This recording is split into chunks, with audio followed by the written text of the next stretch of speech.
What's up, RGCF family? We invite you to reconnect. Isang online kumustahan po nating lahat dyan and fellowship. October 31 po yan, Sunday. At 6 p.m. via Google Meet. Kita kits po tayo! Church! DJ! Miss na namin kayo!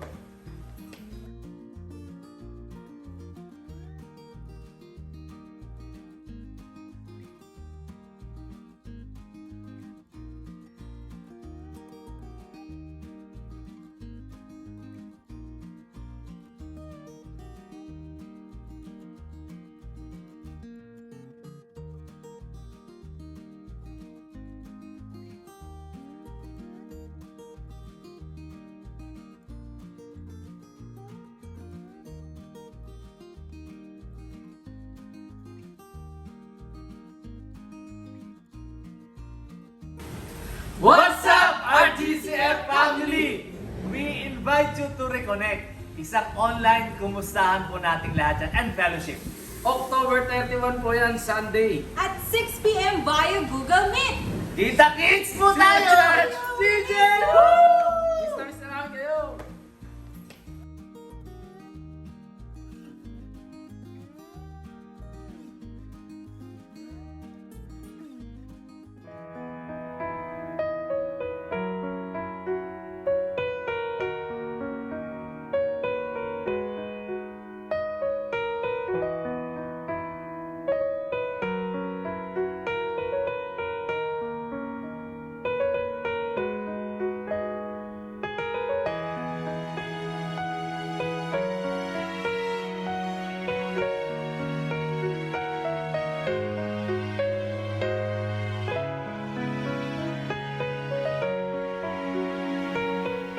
Happy Sunday, Church! Welcome po sa ating worship service. And we hope na talagang kayo po ay nasa magandang kalagayan. At ngayong umaga, kapatid, mag-expect ka ng greater things na mangyayari sa buhay mo because God is about to do great things sa iyong buhay. Alright, so sama-sama tayong magpuri sa Panginoon. Tumayo tayo at maganda tayong umawit at sumayaw para sa Panginoon. Amen. And let's pray. Father, salamat po sa lahat, Panginoon, na binigay mo sa amin. Buhay, kaligtasan, pagpapala, O God. At ngayon, araw ng linggo, gusto naming ibalik sa iyong papuri at pasasalamat, Panginoon. Manahan ka sa aming pagpupuri. Hipuin mo ang aming buhay, banal na Espiritu, O God. Salamat po, salamat po. Sa iyo lahat ng papuri at pasasalamat in the name of Jesus. Everybody say Amen. Hallelujah.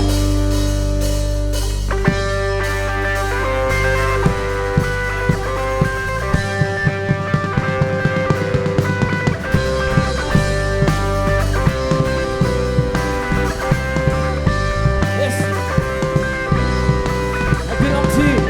I belong to you. You belong to me, Lord. I'm surrounded everywhere that I go. And I will walk with you. You will walk with me, Lord. And I'm surrounded everywhere that I go. Woo!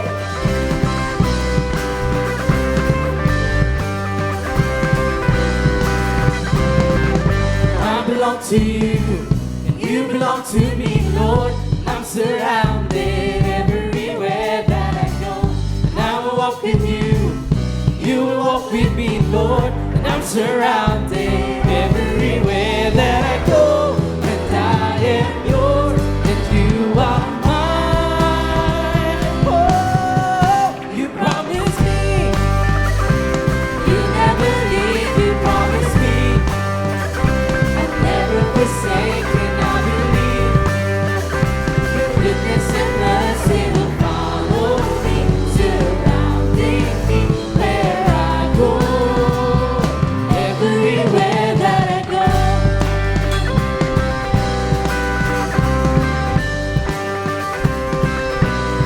And I belong to you, I belong to you. You belong to me, Lord. I'm surrounded everywhere that I go. I will walk with you, you will walk with me, Lord. I'm surrounded everywhere that I go. And I am yours.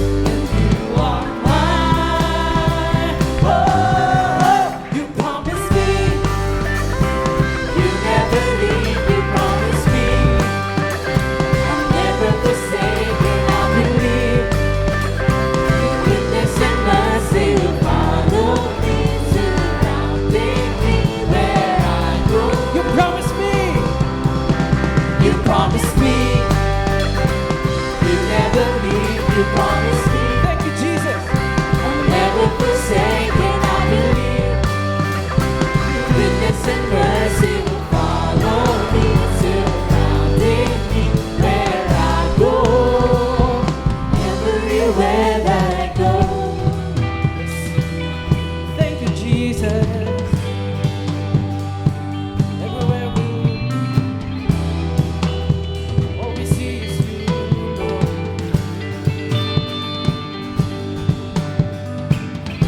You, Lord, are a shield above me everywhere and everywhere that I go. Your grace and love surrounds me everywhere, everywhere that I go. You, Lord, are a shield above me Everywhere, Your love and grace, everywhere your that I grace, go. your grace and love surrounds me everywhere, everywhere. You promised me, You never leave, you promised me. Never forsaken, I believe. Your goodness and mercy will follow me, surrounding me where I go. you promised me, You promised me.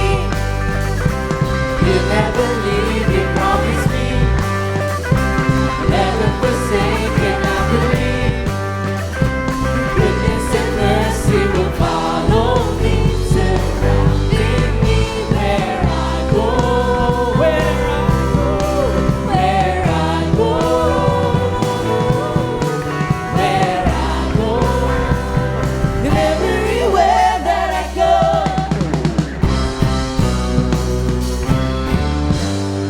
Hallelujah. Come on. Let's offer our praises and worship to our King, our Lord Jesus Christ. Hallelujah. Yes, Father, we worship you. Ngayong araw na ito, God. Hallelujah. At lumalapit kami sa iyo, Panginoon. And we have this courage and faith, O God, na kahit ang gulo-gulo ng paligid, kahit mahirap, Panginoon, alam namin na nandito ka sa kalagitnaan namin. You're able to empower us, to lift us up, O God. Hallelujah, O God. Nasa iyo ang aming lakas. That's why, Lord God, we sing na ikaw, Panginoon, ang maging sentro ng buhay namin, ng bansang Pilipinas, ng buong mundo.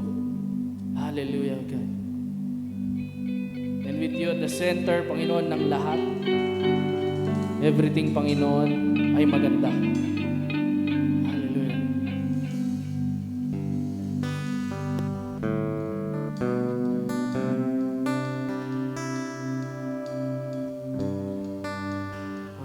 Let's worship Him.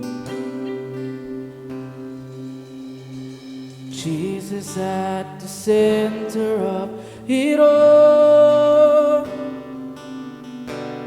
Jesus at the center of it all. From beginning to the end, it will always be, it's always been you, Jesus.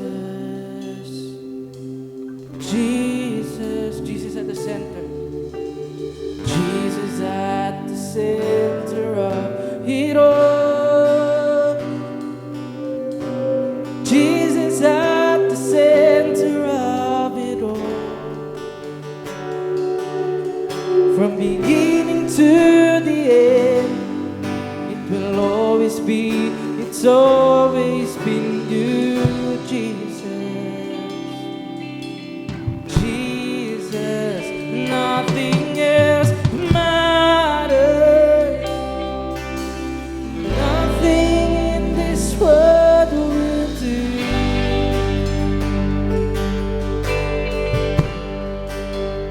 Jesus, you're the center. Everything revolves around you. Jesus, you at the center of it all.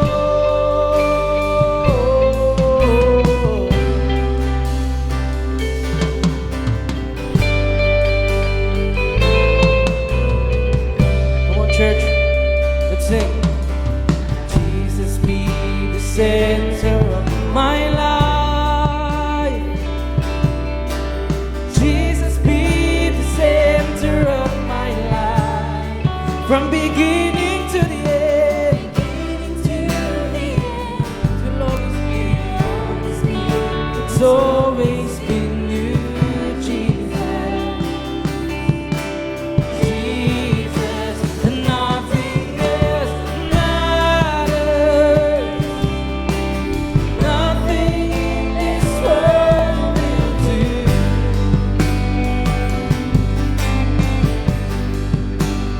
Jesus, you're the center. Everything revolves around you. Jesus, you, nothing else matters. Nothing in this world will do.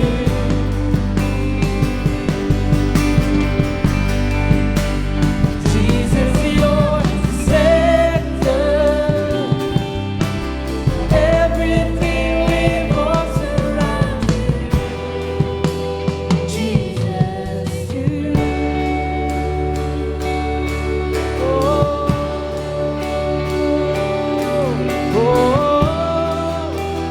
Jesus, you. Come on, let's worship Him, church. Jesus, you. Jesus, you.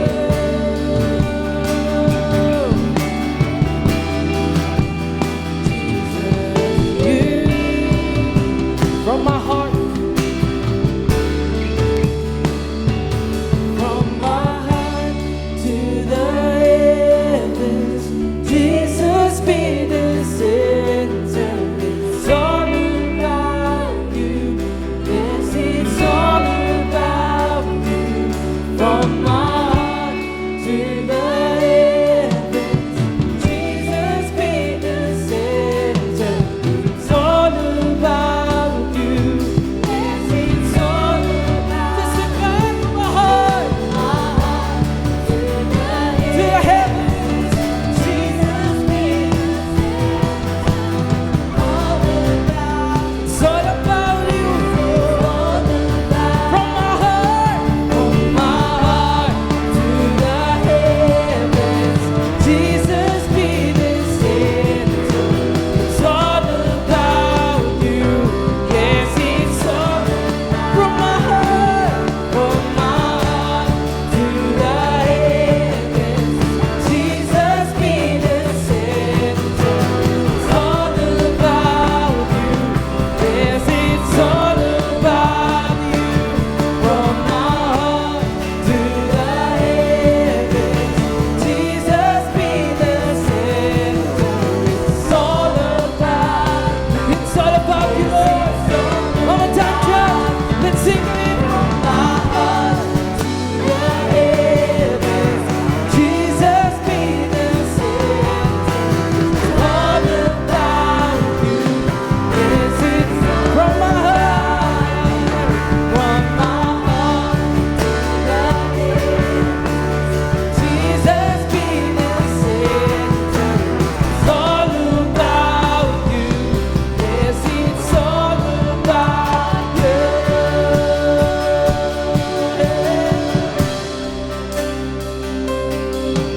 Oh Lord, overtake us, Lord.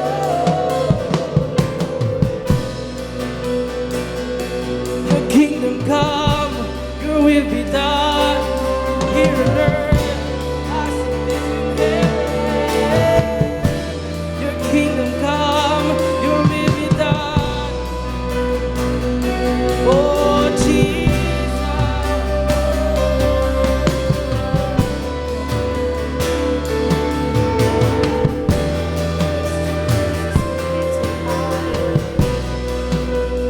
that could not hold you. The victory before you. You silence the boast of sin and grave. The heavens are roaring the praise of your God. For you were raised to life again. That cannot hold you. The victor before you silence the voice of sin and rain. The heavens are roaring the praise of your glory. For you are raised to life. You have no rival. You have no equal. Now and forever, God, you reign. Yours is the kingdom. Yours is the glory.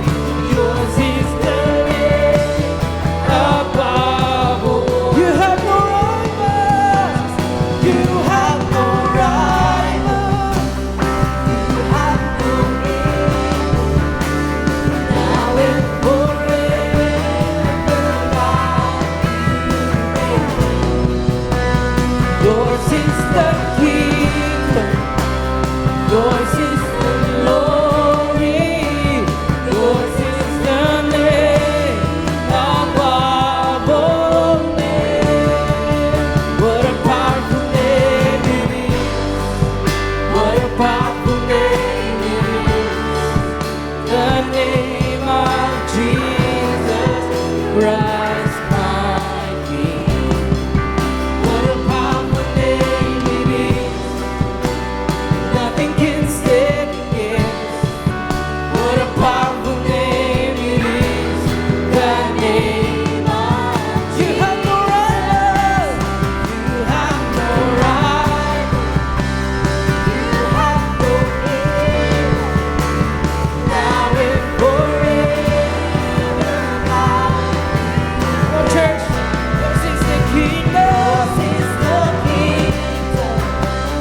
Yours is the glory.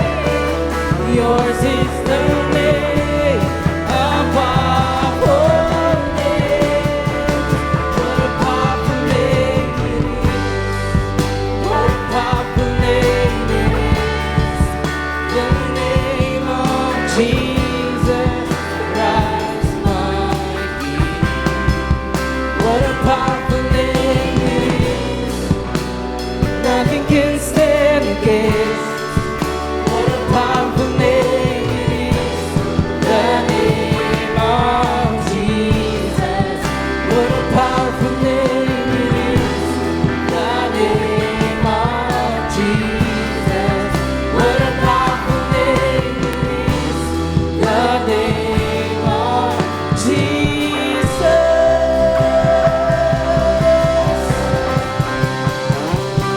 Hallelujah.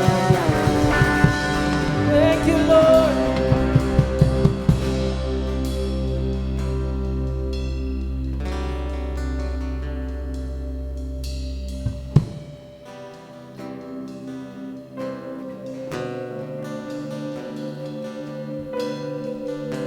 Come on. Stay in worship, church.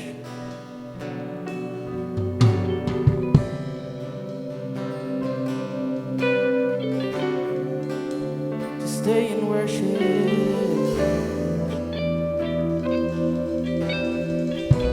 Just forget everything, kapatid. Just give it to God. Everything that you are doing right now, just focus on God. Focus on Jesus right now. Ikaw, kapatid na nanonood ngayon, just focus on Him right now.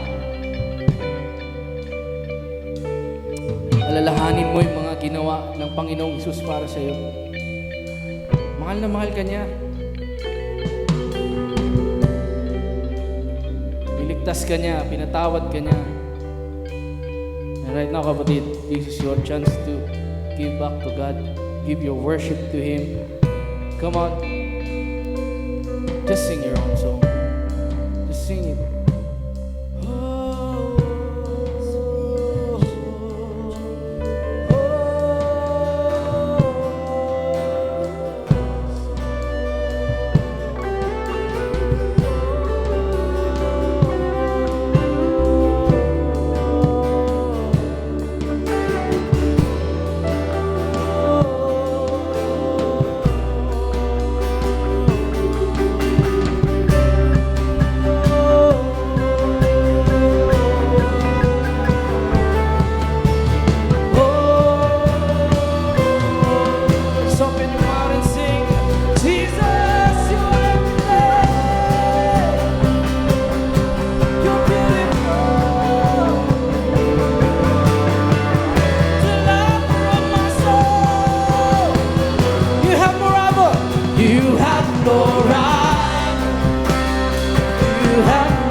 Hallelujah. Oh yes, Jesus, we lift up your name. We worship you and we glorify you this very morning, declaring that you're so good, you're so gracious, you're so loving. Your name is above all names. Hallelujah. Your ways are beyond our comprehension. Naniniwala kami sa umagang ito, Panginoon. Patuloy kang mahahayag sa aming kalagitnaan. Hallelujah. Maraming salamat po sa napakagandang pagkakataon binigay mo sa amin upang masamba lamang yung dakilang pangalan. Maipahayag ang iyong kagandahan, Panginoon, sa aming kalagitnaan, sa aming mga buhay. Hallelujah. Kaya sa umagang ito, Panginoon, gusto lang po namin ibigay sa iyo ang pinakamataas na karangalan, pagpupuri, pagsamba at pagpapasalamat. Sa iyo lamang, ang pangalan mo lamang aming tinataas, itinatanghal sa umagang ito, ipinapakilala. Hallelujah. At ang pangalan mo lamang ang talagang mahahayag sa lahat ng tao at maranasan sa pamagitan ng pangalan mo ang kapangyarihan, ang kagalingan, hallelujah, ang kalusugan at ang pagtatagumpay, paghahari, hallelujah, sa buhay na ito. Maraming salamat po. Isang patanggapin mo aming pagpupuri, ang aming pagsamba at pagluwalhati sa lahat ng karangalan sa pangalan mo lamang, Jesus. Hallelujah. Maparangalan ka sa umagang ito. Lahat niya po ng mga anak ng Diyos magsabi na malakas na, hallelujah! Yes, hallelujah! Come on, church! Woo! Yes!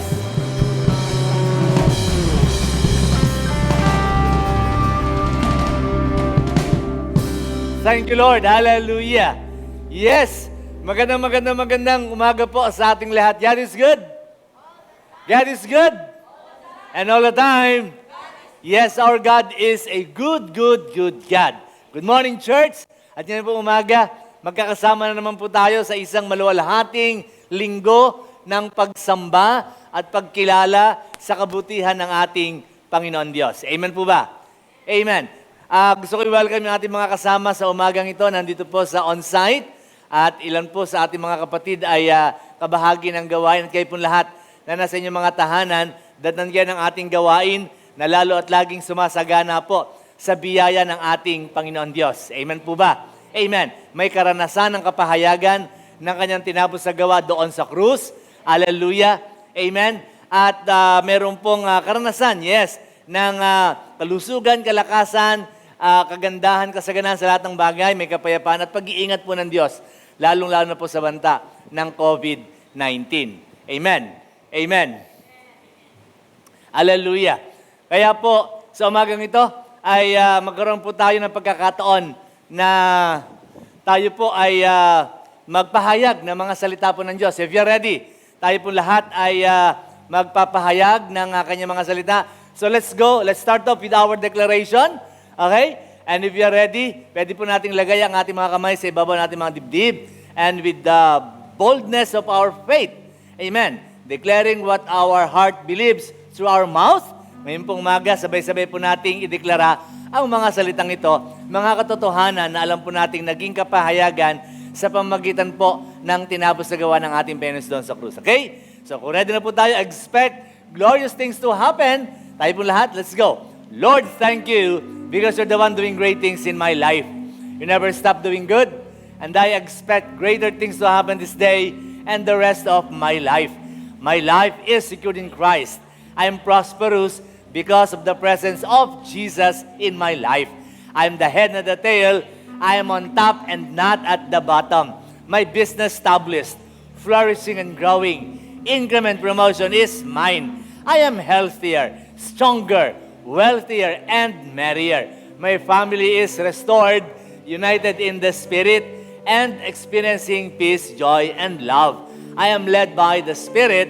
I'm going to receive more revelations from my word because I have the mind of Christ. I am the rights of God in Christ. I am redeemed by the blood of Jesus. I'm a son of God. I am God's beloved. I'm the temple of the Holy Spirit. I can do all things through Christ. I am healed, well, whole, complete, satisfied in all my wants and needs, victorious, greatly blessed, highly favored, deeply loved, totally accepted, and absolutely forgiven. I am covered by the blood of Jesus. No weapon formed against me shall prosper. I am safe because you are my refuge and my fortress. No plague can come near me and my family because I'm protected by the same blood. My restoration is for sure. I'm going to harvest a blessing of much more. I am destined to enjoy the fullness of His goodness. 2021 is our glorious year in the name of Jesus. And guys, beloved, say a big, big, big and thundering Amen! Amen! Hallelujah! Woo! Oh, palakpakan po natin ang Panginoon. Isang malakas na palakpak po dyan sa hari ng mga hari at Panginoon ng mga Panginoon. Walang iba. Kundi ating Panginoon Jesus! Woo! Amen, amen. Yung mga kasamahan ko po dito, you may now take your seats. Kayo po nasa inyong mga tahanan. Yes, you may also like to find the most comfortable seats at home. Ayayin po lahat ng mga kasama sa bahay. Huwag po nating hayaan na mag-isa lang tayong kumakain ng biyaya ng Diyos na espiritual. I-share po natin yan at tawagin ng mga kasama sa bahay. Kahit meron pa kayong ginagawa, ihinto po natin araw po ng Panginoon ngayong umaga. Amen po ba? At mas maganda po na lalo nating ipakalat ang mensaheng ito. Ang pag-ibig po ng Diyos, ang kilos ng Panginoon, at i-share po natin itong gawain na ito. Amen. Yes. Again, magandang umaga po sa ating lahat.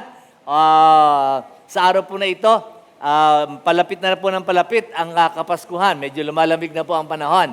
At siguro ay patuloy po tayong laging sama-sama na dumalangin na tayo po ay bibigyan ng Panginoon ng isang virus-free, COVID-19-free Merry Christmas. Amen po ba?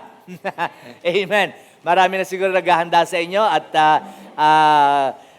inaabangan na ang okasyong ito. Pero patuloy lang po din po tayong magsipag-ingat at lagi natin angkinin ang dugo ng Panginoon Jesus na bumabalot po sa ating lahat. Amen? Yes. Kumusta po aking mga kasamahan dito sa church? Amen? At kayo po nasa inyong mga tahanan, let's have a glorious time together listening to the Word of God and receiving powerful revelation from the Lord. Okay? O, yung mga kasama ko dito, ready na po ba kayo? Makinig po tayo at tayo po ay tatanggap ng kapahayagan mula po sa ating Panginoon. This morning, are you ready for the Word?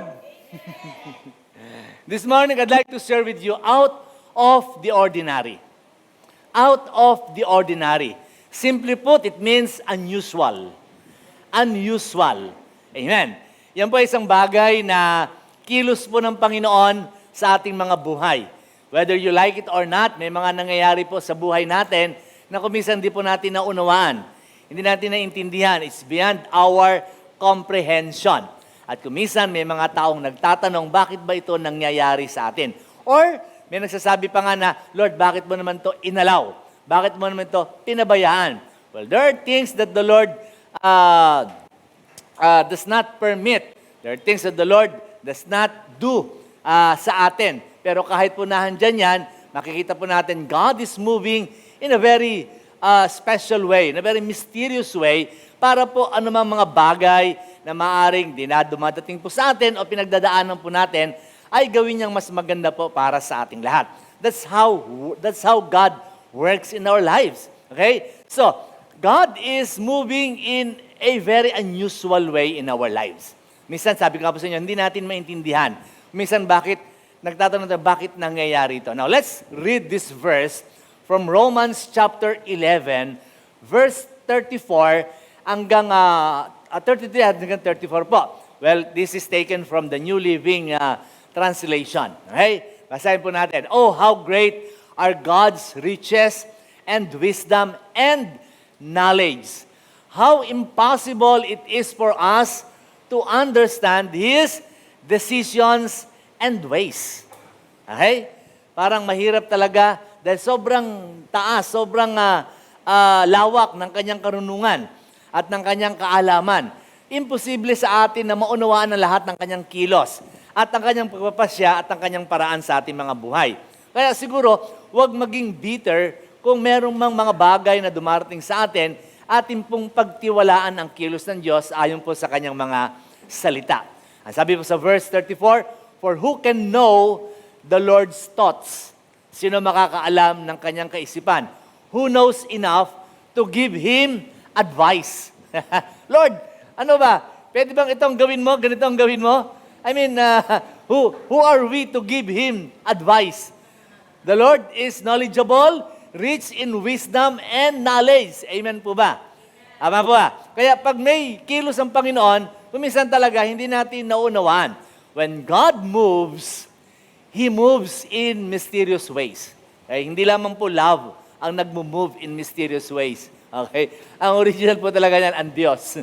Amen po ba? So when God moves, He moves in mysterious ways, incomprehensible at times, and unusual in many times. Minsan, hindi natin maintindihan, hindi natin talaga maunawaan, at talagang beyond our thinking and comprehension. But look at this. But when accomplished and done, kung ito po ay mangyari at maganap na, well, you will appreciate what God is doing. You will be amazed. Mamamangha ka. You will be amazed at how perfect and awesome the results are. Okay? So, talaga pong makikita po natin sa buhay natin to, even in our situations, right now, sa umagang ito, sa sandaling ito, sa inyong pinagdadaanan, sa inyong kalagayan, magugulat ka na kailangan kang dumaan sa ganito at ganon, gawin mo ito at gawin yan, but in the end, you will see that His wisdom and knowledge, ways, are far better than ours. Amen to that? Amen. Higit sa atin. How His ways are different from ours. Well, isa pong talata, paki-check mo ito dyan. Isa pong talata, Isaiah 55, chapter 8, sabi po dito, for my thoughts are not your thoughts, neither your ways are my ways, declares the Lord. Sabi po dyan. Okay?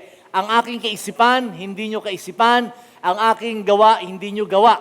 Ang sabi ng Panginoon. Okay? And then verse 9, for as the heavens are higher than the earth, so are my ways higher than your ways, and my thoughts than your thoughts. Okay? So, Ito po yung mga talata na kung saan ay same thing ang sinasabi na kung paanong tayo bilang mga tao, hindi natin kayang abutin ang kalooban o ang kaisipan ng ating Panginoon Diyos. God's ways are different from ours. Totoo po yan. Iba po ang isipan, iba ang paraan ng Diyos sa paraan ng tao. Ang ating paraan ordinaryo, ang ating paraan simple. Pero kung minsan, ang paraan po ng Diyos, it's beyond usual. It's beyond ordinary. Okay? So many times we see in the Bible how God worked in marvelous ways. Amen? And sometimes unusual, but amazing nonetheless. Yan po ang kilos ng Panginoon. First, tingnan po natin ang yung talata kanina na binasa po natin. Let's see how the thoughts and ways of God are different from ours, from the context ng talata na ating binasa. Okay? So, ang sabi sa Isaiah 55:8 and 9, sabi ng God, my thoughts are different from yours. My ways are different from yours. Paano nangyari na iba ang paraan ng Diyos at isipan ng Diyos sa tao? Well, immediate context ng talata, makikita natin sa verse 7. Okay, ito pang verse 7. Sabi po dito, okay, 7, 8, 9. Binasa po natin 8 at saka 9. Tingnan po natin yung 7. So, ang tawag po dyan sa interpretation, immediate context. Yung talagang sinundan ng talata. Para mabigyan po natin ng justice, yung talata sa 55, 8, and 9, kasi po, titingnan natin sa ibang aspekto, yung out of the ordinary or unusual ways ng God. Ano ang sabi sa verse 57? Let the wicked forsake his way. Okay? Yung mga masama, lisanin na yung kanyang hindi magandang lakad. And the unrighteous man, his thoughts. Okay? Yung mga masama, iwanan na yung kanilang hindi magandang pag-iisip. Let him return to the Lord, and He will have mercy on him. In other words, kahit gaano kasama ang tao, basta bumalik sa Panginoon, ano sabi ng Biblia? May kahabagan ng Diyos sa kanya. Tatanggapin siya ng Diyos, and He will have mercy on him. And to our God, for He will what? For He will what? Abundantly pardon. Siya ay mayaman sa pagpapatawad. Now, yung context nito, parang mahirap gawin ng tao yung isang bagay na talagang maaring siguro nagdulot ng masakit na karanasan sa kanya. And one of the issues na gustong isettle dito is about forgiveness. Okay? How God's forgiveness is different from man's. So, paano nagiging kakaiba? Una-una, tingnan po natin, ang pagpapatawad po ng Diyos ay mayaman. God's forgiveness is very rich. God is rich in forgiveness. Walang kasalanan na hindi kayang patawarin ng Diyos. Amen po ba?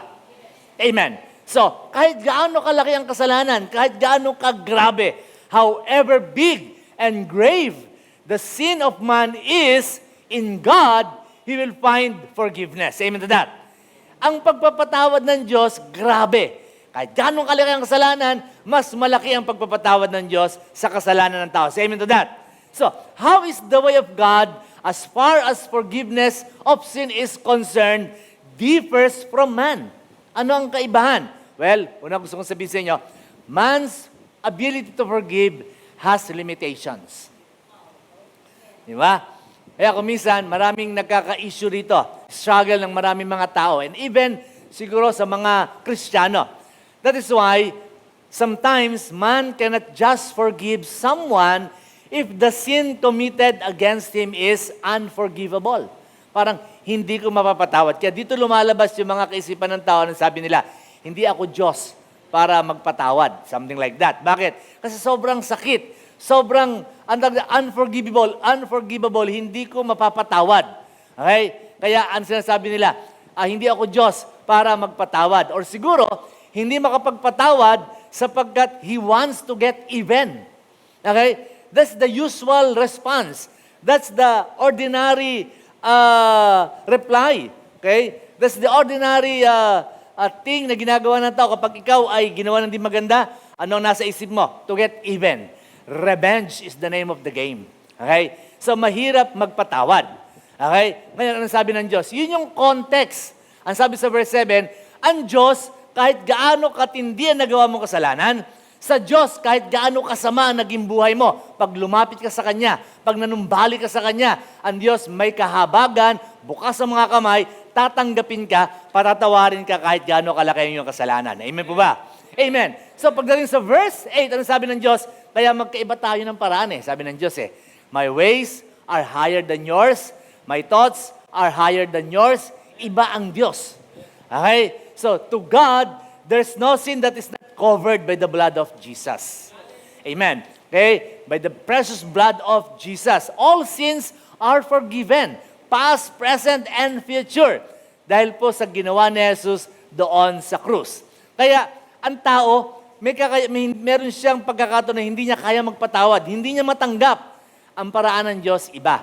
Okay? Ang pangkaraniwan, parang kailangan you get even. Ang pangkaraniwan, kailangan makaganti ka. Okay? O kaya ay hindi mo mapatawad.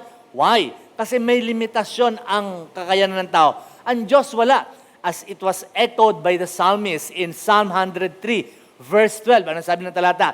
As far as the east is from the west, kung gaano kalayo ang silangan sa kanluran, so far has He removed our transgressions from us. Ganon niya tinanggal ang ating kasalanan. At ganun niya tayo pinatawad. Kung gaano kalayo ang silangan sa kanluran, ibig sabihin ang Diyos, kinalimutan na lahat anumang bagay na masama o kasalanan na gawa natin laban sa Kanya. And so that is why, yan po yung immediate context That is why God said that His ways are higher than man's ways. Ang tao kung di kaya, ang Diyos kaya. Ang tao kung di magagawa, ang Diyos magagawa. When man sins, he can embrace anyone who sins and abundantly forgives him. Okay? So, God's ways and thoughts are way different from man, especially when He wants to accomplish His purpose of revealing His glory and power to Him. So, ganyan po ang Diyos natin. Okay? Kaya, in performing or demonstrating His power, sa pagpapakita ng Kanyang kapangyarihan, His ways are different from ours. Okay? Out of the ordinary, but amazing and awesome nonetheless.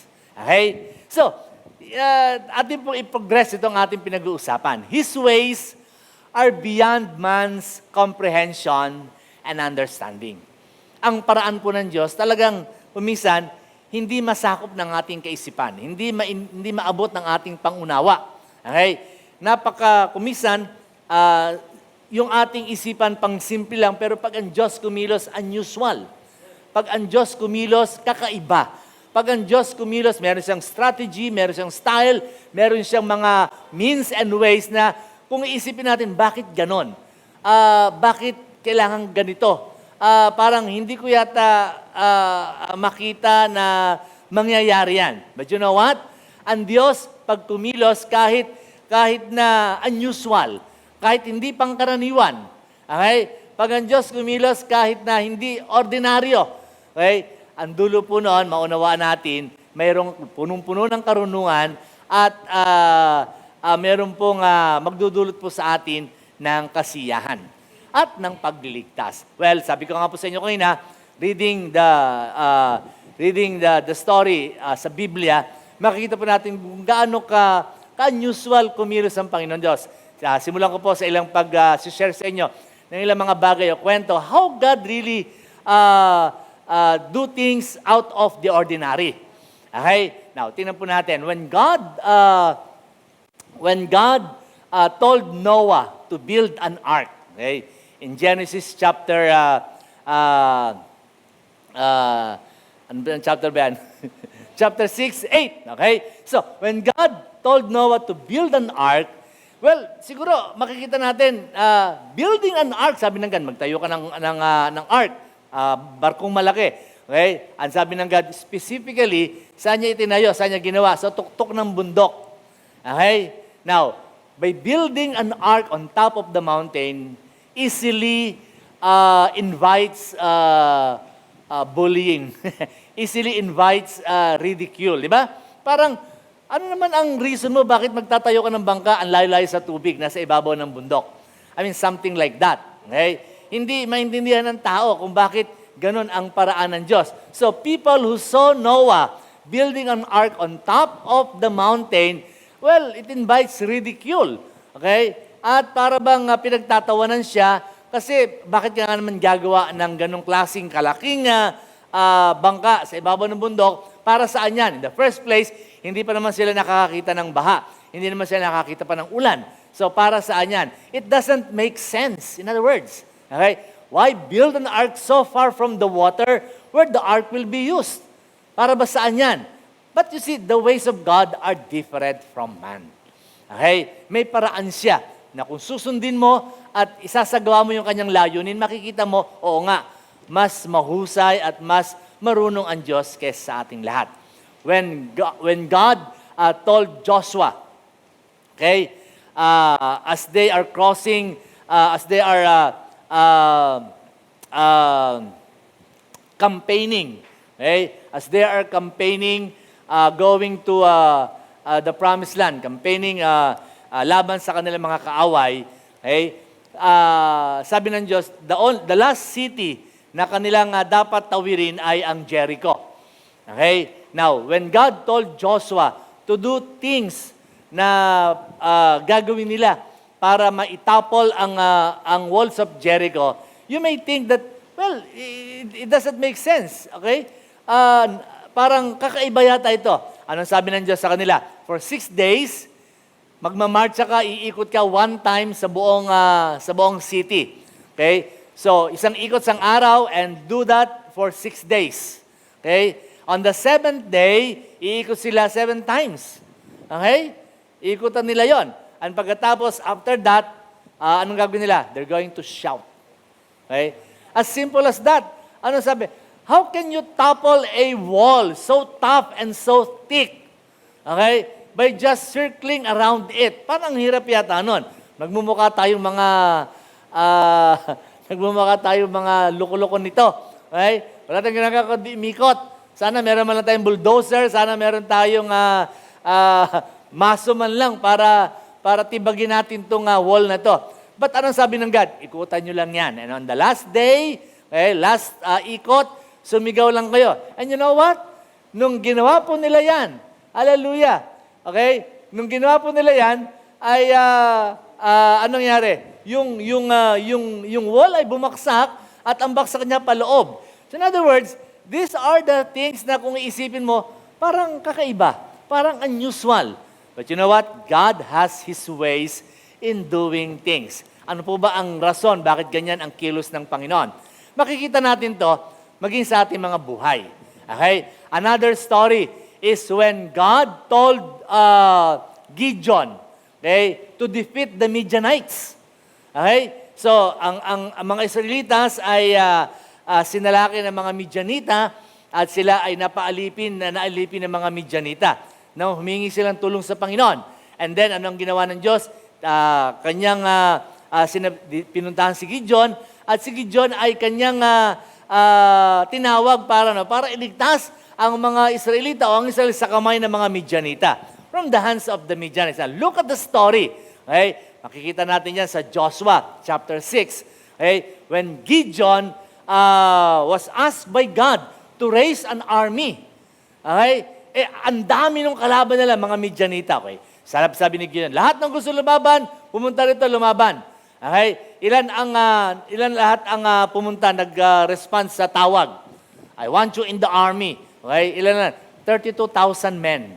Okay? So medyo marami-rami na yan. Siguro kung ganun karami, palagay ko, pwedeng may laban-laban na sila. Okay? Ano sabi ng Diyos kay Gideon? Masyadong madami yan. Huh? Bawas-bawasan mo ng konti. Okay? Ano sabi ni Gideon? Sige, lahat ng mga natatakot dito, okay? Lahat ng natatakot na mahawa, umuwi na. Okay. Hindi, joke lang. Lahat ng mga natatakot dito, sabi ni Gideon, magsiuwi na kayo. Yung mga tinulak lang ng asawa, umuwi na kayo. Yung mga natatakot sa gera, umuwi na kayo. So out of 32, ilan lang natira?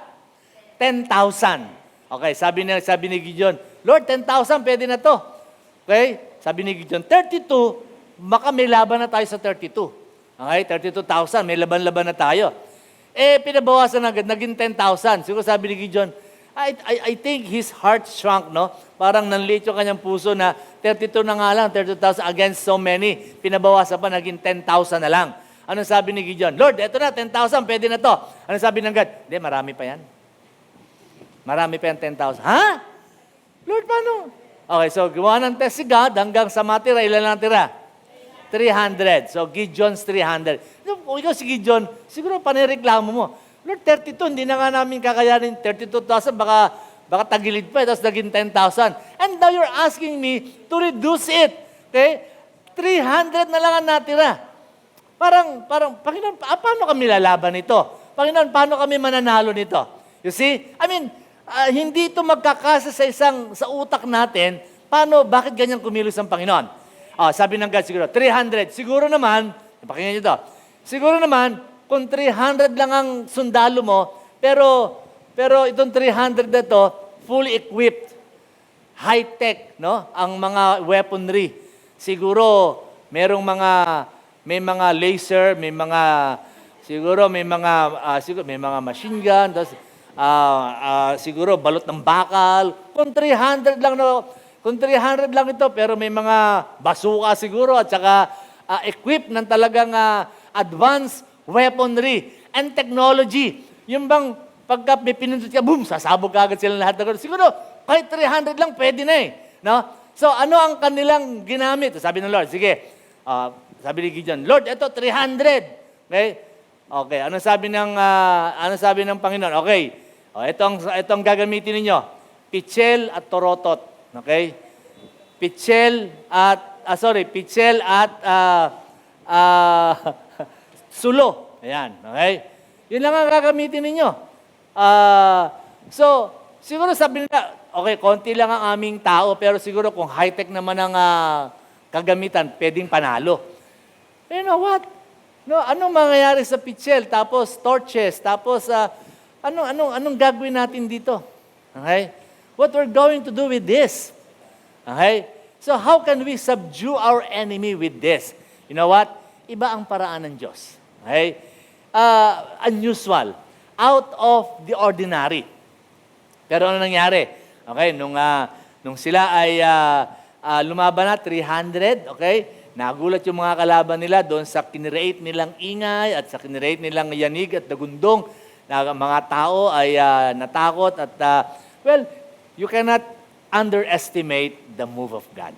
You cannot underestimate His unusual way of doing things para ipakita sa iyo na na kahit konti lang yan, kahit na parang hindi mo maintindihan yan, pero kung lalakad ka in alignment with what He wants you to accomplish for Him and He wants you to do for Him, kapatid, magugulat ka. May magandang kilos na ginagawa ang Diyos, ang dulo niyan ay kasaganaan at pagtatagumpay. Amen? So sometimes God uses the most unusual means, kakaiba, unusual ways, strategy, to show us that His unusual ways, kahit na question ng tao, that His unusual ways, which man may question, are still better than ours. Diba? Sabi nga ni Pablo, yung kamangmangan ng Diyos ay hindi pa rin kayang abutin ng tao. Kung meron man, pero walang kamangmangan ng Diyos. Okay? Kahit gaanong katalino ang tao, hindi pa rin uubren sa kamangmangan ng Diyos. So in other words, hindi mo maaabot ang kalooban, hindi maabot ang paraan ng Diyos. He may move in a very mysterious way, using unusual means and strategy, style, pero tandaan natin, mas maganda pa rin at mas maayos pa rin ang kanyang paraan kesa atin. God uses unusual ways and means to show us that even the things that man ridicules and belittles, yung mga bagay na minamalit ng tao at hinahamak, okay? Pag inilagay mo yan sa kamay ng Diyos, tandaan mo, bakit ito lang? Pag nilagay mo sa kamay ng Diyos yan, sabihin siya kapatid, that can be powerful, that can become a powerful means para isagawa ang kalooban ng Diyos and pwedeng maging world changer yan. Okay? Yung 5 tinapay, 2 isda, ano mapapakain yan, ano mangyayari dito, pero nung hinawakan ng Panginoong Hesus, pinagpasalamat, napakain ng 5,000, sumobra pa. Hindi mo kayang higitan ang kayang gawin at kilos ng Panginoon sa buhay nating lahat. What kind of people as far as his unusual way is concerned, no? Sabi po natin, ang Diyos kayang kumilos, gumawa ng paraan. Okay? Kahit yung buhay po natin, sabi natin parang walang kwenta, walang magagawa, but placed in the hands of God, kaya pong gawin ng Diyos na may magandang mangyari dyan, kayang gawin ng Diyos na maging makapangyarihan yan, at kayang gawin ng Diyos na ikaw mismo, gamitin niya upang maging influencer and world changer. Amen po ba? Well, what kind of people did Jesus choose to be His partners in the ministry? So, siguro tingnan natin to sa ganitong perspective.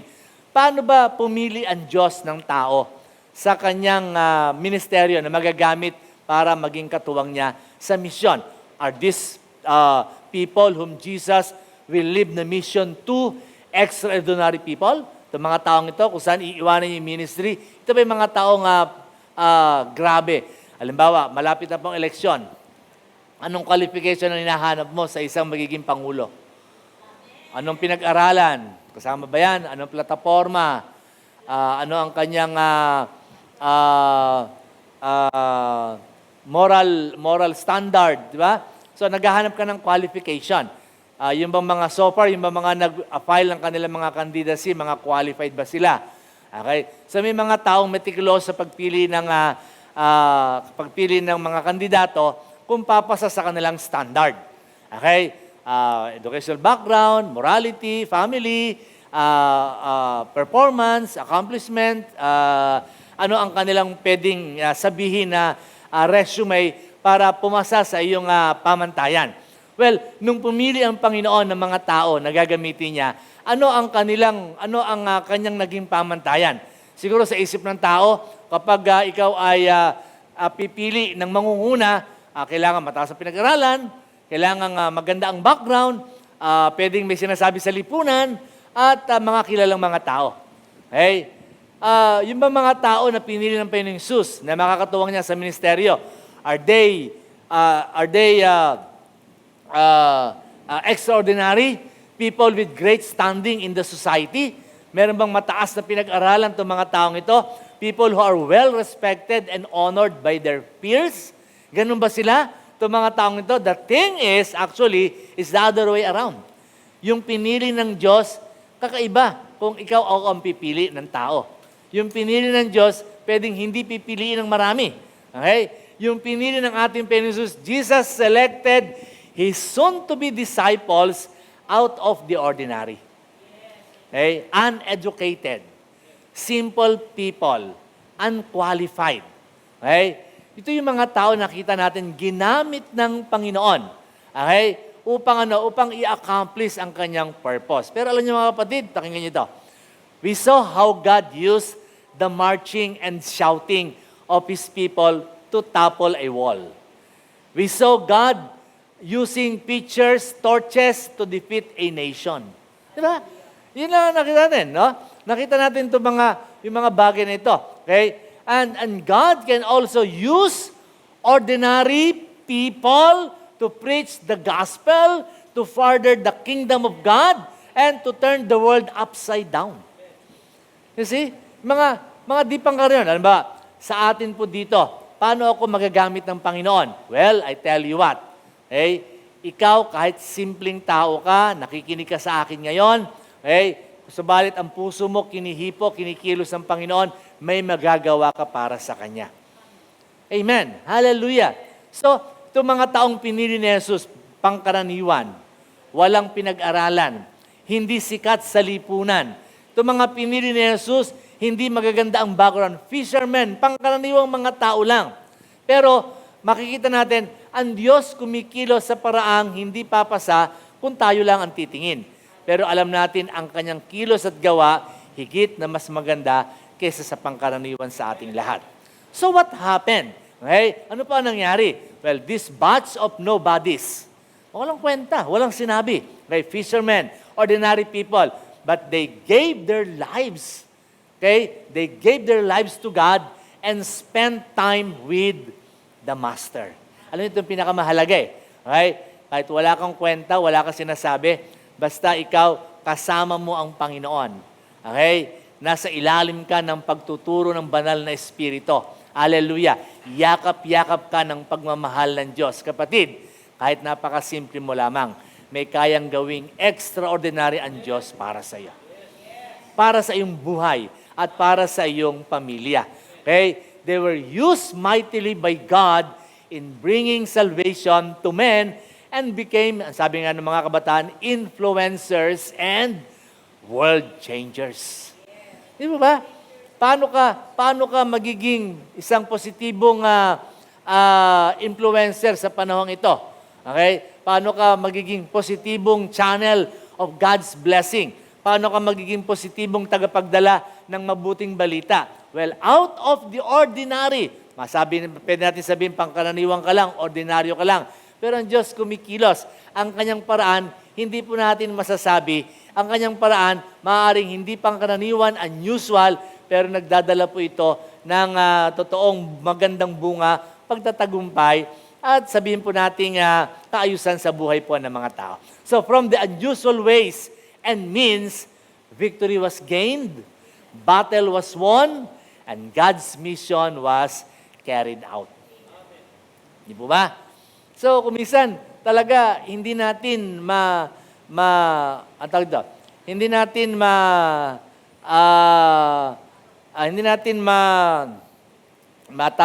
o hindi natin maaarok, no?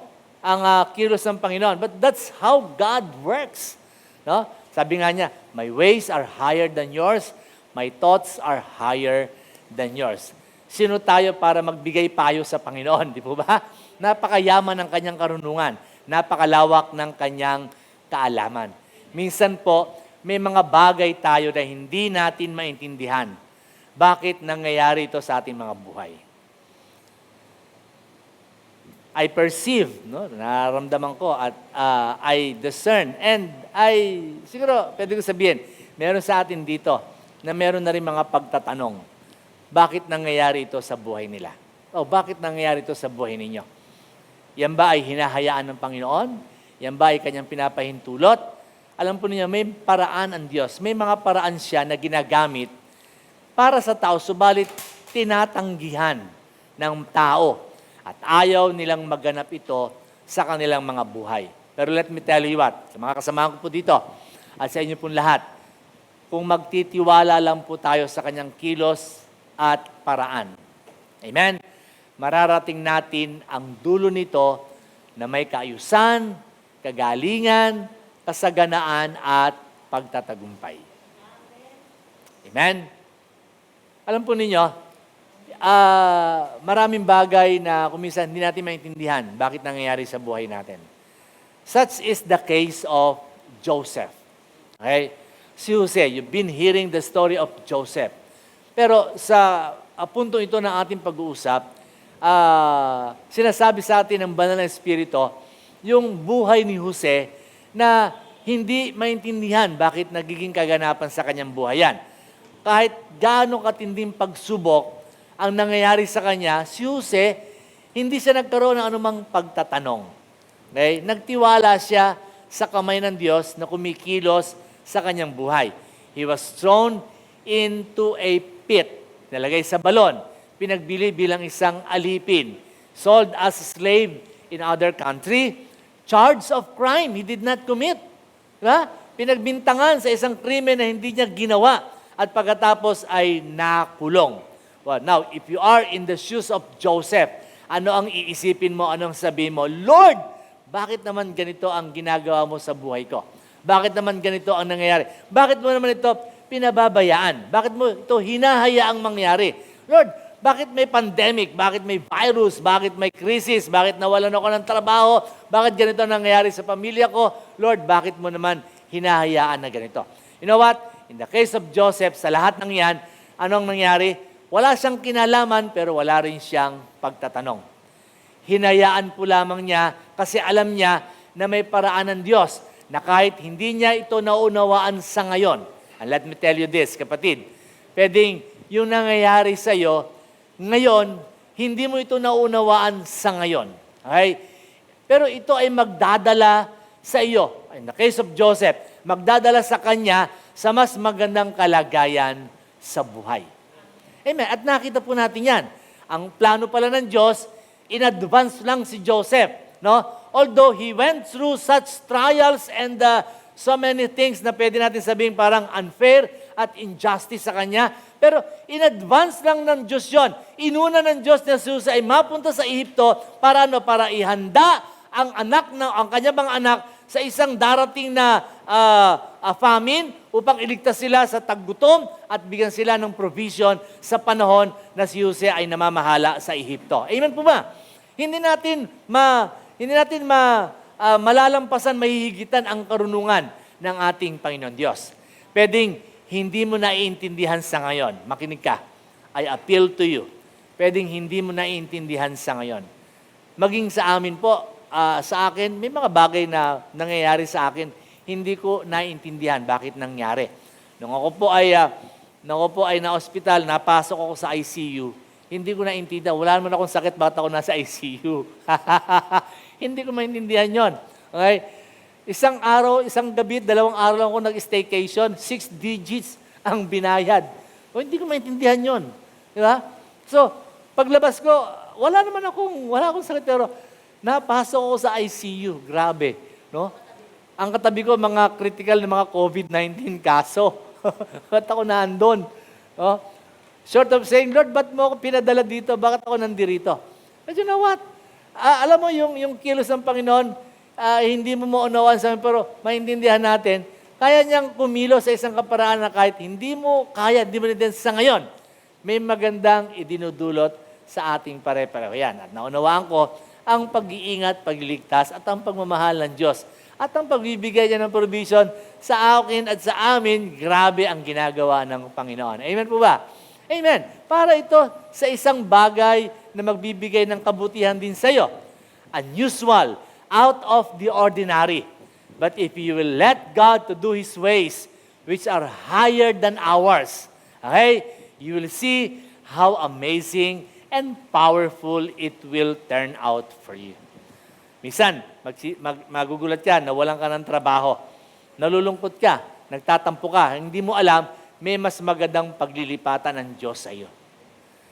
Di po ba? Minsan, nag-close ang business, nalulungkot ka, nagtatanong ka, hindi mo alam, may mas magandang i-open na higit na maganda doon ang Diyos para sa iyo. Well, ang Diyos kumikilos sa parang hindi natin inaasahan, pero kung titingnan po natin, mas maganda kaysa ating mga kapalanuhan at kaparaanan. Hindi mo maintindihan sa ngayon. This is what actually Peter said nung hinugasan ng paa ng Panginoong Hesus sa mga alagad. Ang sabi sa John chapter 13 verse 7, sumagot si Jesus kasi ayaw magpahugas si Pedro. No? Sabi ni Jesus, sige, yung paa mo. Sabi, Lord, wag!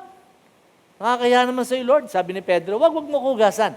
Ano sabi ng Panginoong Hesus? John 13:7, Jesus replied, you don't understand now what I am doing. Hindi mo naintindihan yung ginagawa ko, but someday you will. Very challenging verse po yan, no? You don't understand now what I am doing, but someday you will. Nawalan ka, namatayan, nasaktan, nagkaroon ng karamdaman, naging biktima ng COVID-19. Okay? May mga bagay na hindi tayo tinaintindihan sa ngayon. Pero pagtiwalaan mo ang kamay ng Diyos, kumikilos sa kabila ng iyong pinagdadaanan. Meron kang karamdaman, matagal ng sakit. Sabihin natin talagang nagpapahirap sa iyo ngayon. Kapatid, makinig ka. Ang Diyos kumikilos kahit ganyan ang iyong kalagayan. Maaaring hindi mo naintindihan sa ngayon, pero darating ang araw, ibibigay ng Panginoon ang maliwanag na kasagutan sa iyo at maunawaan mo ang kanyang magandang plano na sa kabila ng iyong pinagdadaanan, ang Diyos may napakagandang kaparaanan at kaplanuhan para sa iyo. Amen po ba? Yes, unusual, kakaiba, di ba? Kakaiba. Kuminsan, kailangan dumaan sa mag-devastate ang iyong kabuhayan. Pero alam mo, may mas magandang ginagawa at inilalaan ng Diyos para sa iyo. Magugulat ka, magtatanong ka bakit nangyayari ito, pero alam natin, hindi man masagot ng ating puso, pagtiwalaan mo ang kamay ng Diyos, kumikilos sa iyong sitwasyon ngayon. Amen? Tandaan natin, His ways are different from ours, and His ways are always determined by His love. His ways are always determined by His love. Walang nangyayari sa atin na hindi o labas sa plano ng Diyos at pagmamahal ng Diyos. Actually, wala namang kung plano ng Diyos ang matutupad, ang lahat ng yan ay alang-alang sa pagmamahal niya sa iyo. Mahal ka ng Diyos. Okay? At kung meron mang bagay tayong pinagdadaanan ngayon, let me tell you what. Kapatid, hindi nagbabago ang pag-ibig ng Diyos para sa iyo. Ang kanyang kamay, patuloy na kumikilos. Ang kanyang provision, hindi pumapalya araw-araw sa buhay mo. Hindi kanya pinababayaan. Sa lahat ng sandali, sa lahat ng pagkakataon, nahahayag ang kanyang karunungan at nadadama mo, maging sa sitwasyong katulad niyan, ang kanyang pagmamahal. Siguro po, meron kang pinagdadaanan ngayon. Pwedeng hindi ko alam. Hey, marahil hindi mo ito nauunawaan sa ngayon. May issue kayo sa pamilya, meron kang dinadala sa inyong mag-asawa, sa iyong relasyon, meron kang kabigatan sa iyong nanaramdaman, naranasan sa iyong kabuhayan. Okay? Ano man bagay ito. Sa ngayon, maaaring hindi mo naunawaan. May nangyayari sa iyo ngayon na sumusubok sa iyong pananampalataya. Kakaiba. Di pangkaraniwan. Sa ngayon, as I've told you, hindi mo ito lubusang maunawaan. Pero subukan mo magtiwala sa Panginoon, magkakaroon ka ng kapahingahan. Ulitin ko po. Sa ngayon, hindi mo ito lubusang maunawaan, pero subukan mo magtiwala sa Panginoon at sisiguruhin ko, magkakaroon ka ng kapahingahan. Amen po ba? Amen. Ano man ang bagay na maaaring ating pagdaanan, pagpasyahan, tandaan po natin. Let me remind you of this verse. Proverbs chapter 3, verse 5 and 6. As I wind down, sabi po dito, trust in the Lord. Magtiwala ka sa Panginoon ng iyong buong puso. Trust in the Lord with all your heart and lean not on your own understanding. Okay? Lord, sana ganito. Itong intindi natin. Ito, pangkaraniwan dapat ganito. But God is moving in unusual ways. Amen? So, lean not on your own understanding. In all your ways, sa lahat po ng lakad natin, sa lahat ng nangyayari sa inyo, sa lahat ng pinagdadaanan nyo, kilalanin natin ang kilos ng Diyos sa ating buhay at sa kalagitnaan ng ating mga sitwasyon. In all your ways, acknowledge Him, and He shall direct your paths. Itutuwid niya ang iyong landas. Sa ibang version, bibigyan ka niya ng pagtatagumpay. And He will honor your efforts with success. Hallelujah. Amen. Out of the ordinary. Kakaiba. Unusual. Pagkilos ng Diyos, paraan ng Diyos, strategy ng Diyos, style ng Diyos. Minsan, hindi natin maintindihan. Pero magtiwala ka. Mas higit na maganda at makabubuti sa iyo ang kanyang paraan kaysa sa magagawa natin sa sitwasyon na meron po tayo. Hallelujah. Pagtiwalaan mo ang kilos ng Diyos. Walang kilos ng Diyos na hindi nagdudulot sa dulo nito para sa iyong pagtatagumpay, kasiyahan, kagalingan, at kasaganan. Ngayon po umaga, tanggapin po natin itong kapahayagan na ito. Hey, meron pong ginagawa ang Diyos kahit hindi natin kumisan nauunawaan. Meron po siyang kilos kahit kumisan hindi natin maintindihan. At ang matindi, minsan hindi natin matanggap. Pero ngayong umaga, aking pinapahayag sa iyo sa kapangyarihan ba ng Espiritu, subukan mong magtiwala. Subukan mong ilagay ang lahat sa kamay ng Panginoon.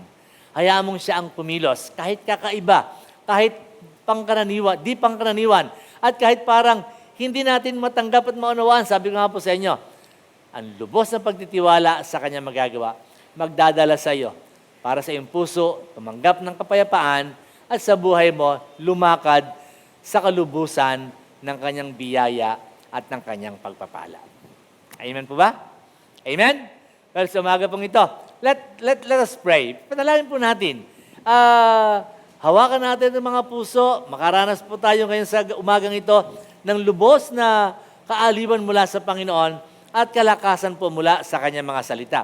That whatever situation you are going through right now, meron po sa atin dito, may matinding pinagdadaanan sa Kanyang issues sa Kanyang physical, matinding pinagdadaanan sa Kanyang sakit, may mabigat na karamdamang dinadaanan. Ngayong umaga, kapatid, yan ang kalagayan mong sa ngayon. Marahil, meron kang mga pagtatanong. Hindi mo maanuan kung bakit nangyayari sa iyo. Pero kayang gamitin ng Panginoon ang sitwasyon mo upang ipakita niya higit ang kanyang kapangyarihan, ang kanyang kilos para sa iyo. At bibigyan kanya ng kaunawaan na sa sitwasyong yan, meron siyang mabuting plano na ginagawa sa buhay mo. Hallelujah! Ngayong umaga, meron sa atin dito na talagang hindi niya maintindihan yung kanyang sitwasyon na pinagdadaanan. Mabigat at malaki ang kanyang kakulangan. Pero ngayong umaga, kapatid, ginagamit ng Panginoon yung sitwasyon mo para ipakita sa iyo yung kanyang kapangyarihan na siya lamang ang Diyos na pwede mong asahan na magpo-provide ng lahat ng iyong pangangailangan. Hallelujah! Lord, ito lang ba ang gagawin ko? Maniwala lamang at magtiwala? Kung minsan, yung hindi mo pagkilos, yung hindi mo paggawa, at yun lamang yung pagtitiwala ang magbibigay sa iyo ng kasagutan sa iyong sitwasyong pinagdadaanan. Subukan mo ito, kapatid. Kung hindi mo lubusang maunawaan, hindi mo lubusang maintindihan, subukan mong magtiwala at makakaranas ka ng lubos na kapahingahan. Maraming salamat po, Panginoon. Sa umagang ito, pinagpala mo yung mga salita sa aming mga puso. Maranasan namin ang kasiyahan, ang kapayapaan, yung kami ay totoo makakaranas ng calmness, yung talagang panatag, yung tatanggapin namin yung katotohanan na, Lord, ikaw po ang kumikilos, ikaw po ang bahala sa aking buhay. Kahit parang hindi pangkaraniwan ito nangyayari sa akin, hindi ko maunawaan bakit nagaganap ito. Bakit kailangan akong dumaan sa ganito mga pagsubok? Bakit ako kailangan mawalan? Bakit kailangan akong masaktan? Bakit kailangan akong magkulang? Bakit kailangan na magkaroon kami ng ganitong issue sa aming pamilya, Lord? In Jesus' name, bigyan mo ang bawat sa amin, Panginoon, ng lubos na kaunawaan that your ways are higher and your thoughts are higher than ours. Pagpalain mo sa puso namin yung mga salita. At ngayong umaga, pare-pareho tayo makasumpong at tumanggap ng kalakasan sa kanyang mga salita. I release upon you right now the shalom kind of peace ng God sa puso mo.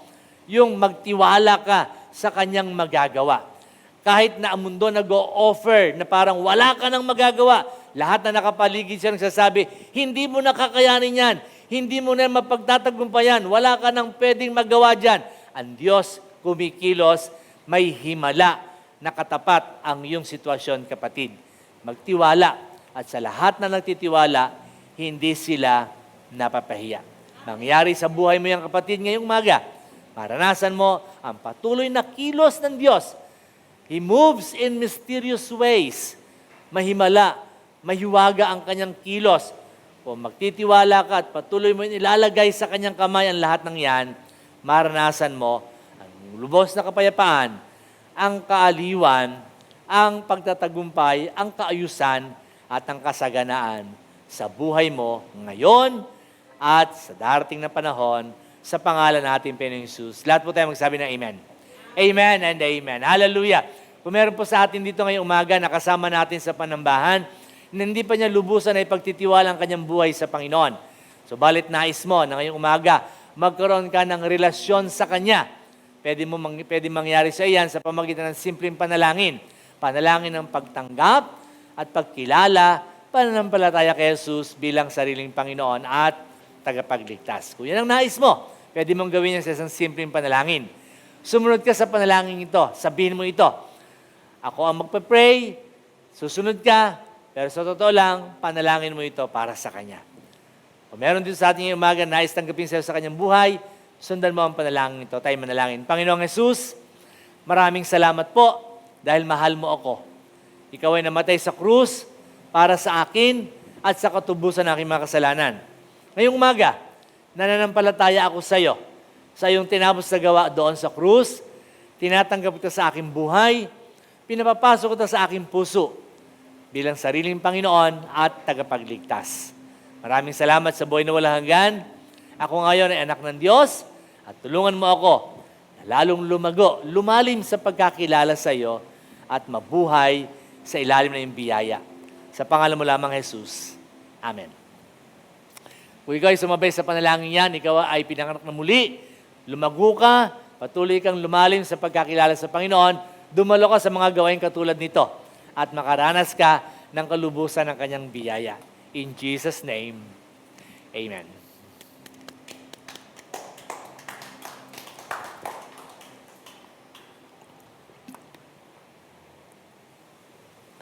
Tayo po ngayon ay dadako sa ating communion. Sa aking mga kasama po dito, tayo po ay tatanggap ng communion. Kayo po nasa inyong mga tahanan, i-ready po natin ang mga sangkap at ating pong sabay-sabay na ipagpasalamat at italaga ang mga sangkap na ating pong pagsasaluhan. Amen? Okay, so kung ready na po ang mga elements, tandaan po natin, ilang paalala lang po. Ito po ay hindi isang ritual na ating ginagawa tuwing tayo nagkikita o nagtitipon-tipon. Ito po ay isang kapahayagang tinanggap natin mula sa Panginoon. Hallelujah. Ang mahalaga po ay kilalanin po natin. Pwede mo itong gawin araw-araw, pero walang magiging bisa kung hindi mo i-discern, hindi mo kikilalanin. Kaya sabi nga ni Pablo, marami sa kanila sa Epes, sa Corinto, nung sinabihan niya sila, kaya meron sa inyo ay mahihina, masasakitin at namatay na. Bakit? Kasi hindi pinapahalagahan ang elemento. Ano ang pagpapahalaga? Kilalanin natin ang tinapay, simbolo ng kanyang katawan. At pag kinakain natin ang tinapay, ang ating tinitingnan ay ang katawan ni Jesus na nasugatan. At ang ating tinatanggap, yung kapahayagan na sa kanyang sugat at latay, tayo pong lahat ay nagsigaling. Tayo pong manalangin. Amin pong pinagtitiwala at amin pong tinatalaga sa inyo mga sangkap ng komunyon, tinapay sa ubas ng ngayong umaga, amin pagsasaluhan. Mangyaring ito ay amin dalangin basbasan po ninyo, pagpalain, banalin, at loobin na kung amin po matanggap, ay magdulot sa amin ng kapahayagan ng aming kagalingan, kalusugan, kalakasan, at ang kapahayagan ng aming kapatawaran sa mga kasalanan at ang pagtatakip para sa aming patuloy na kaligtasan, lalo sa banta ng COVID-19, sa pangalan ni Jesus. Amen. Mga kapatid, ang tinapay po ay simbolo ng kanyang katawan, tinapay ang kakainin, kagalingan natanggapin sa pangalan ni Jesus. Amen.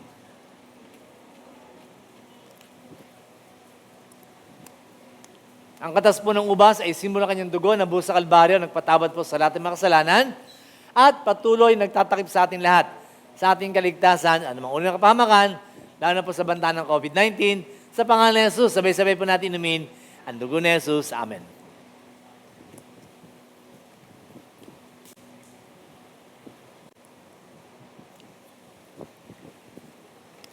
Amen.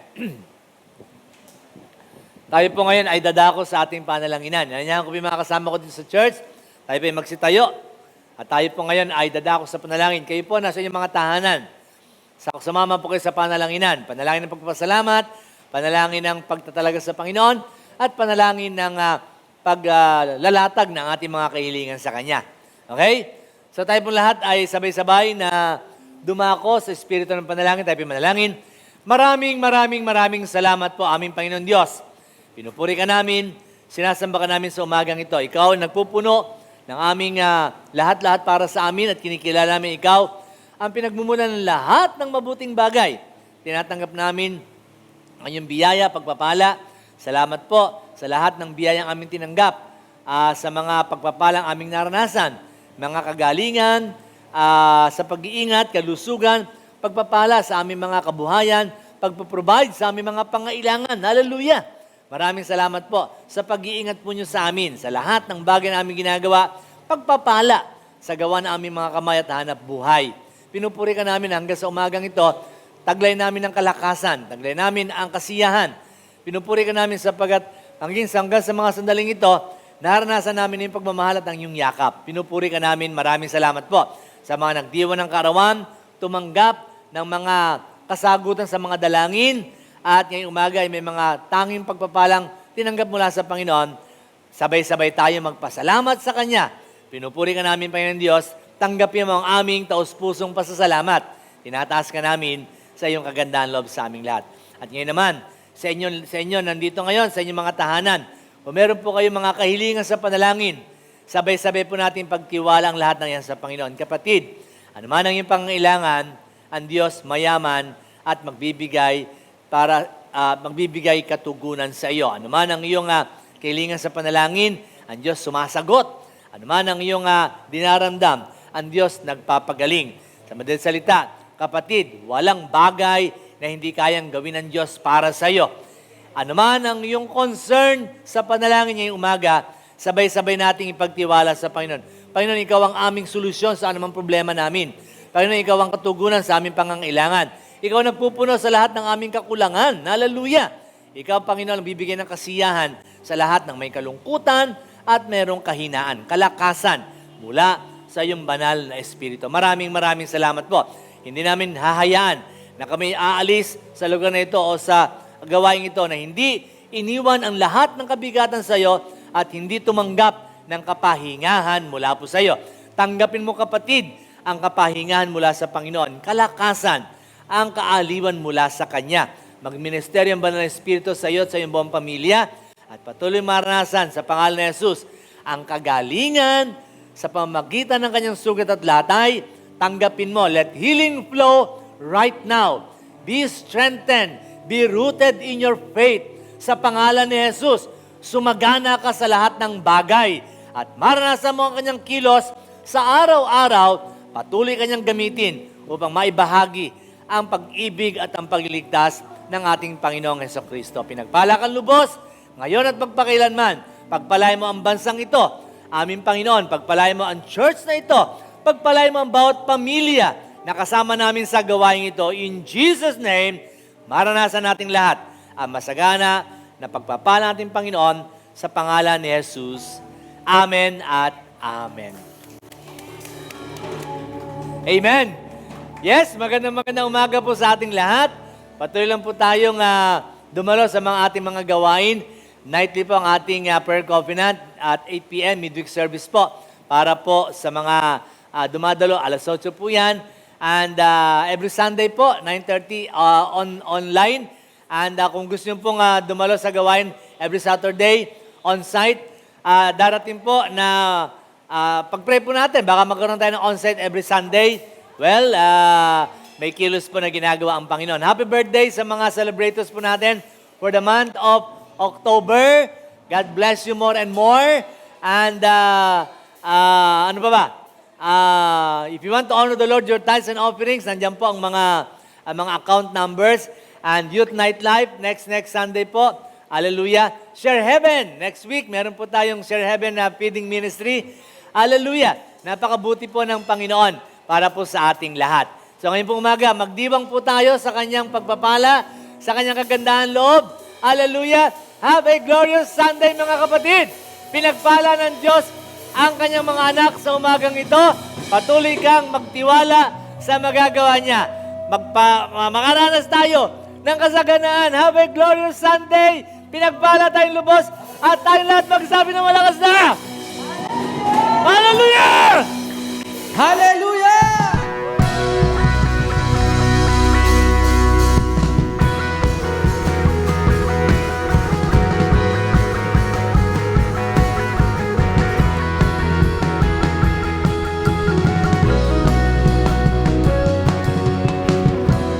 My God, you reign forever and ever.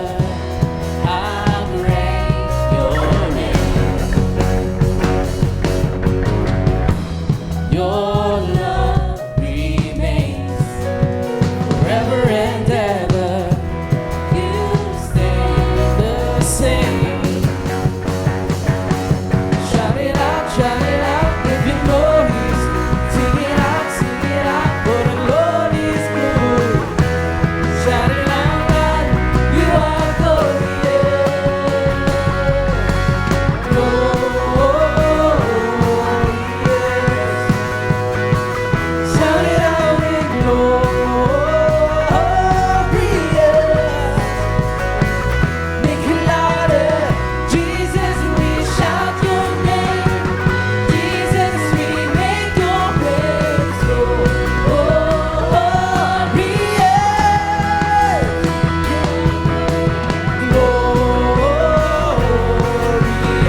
Sunday Church. Stay blessed and stay safe.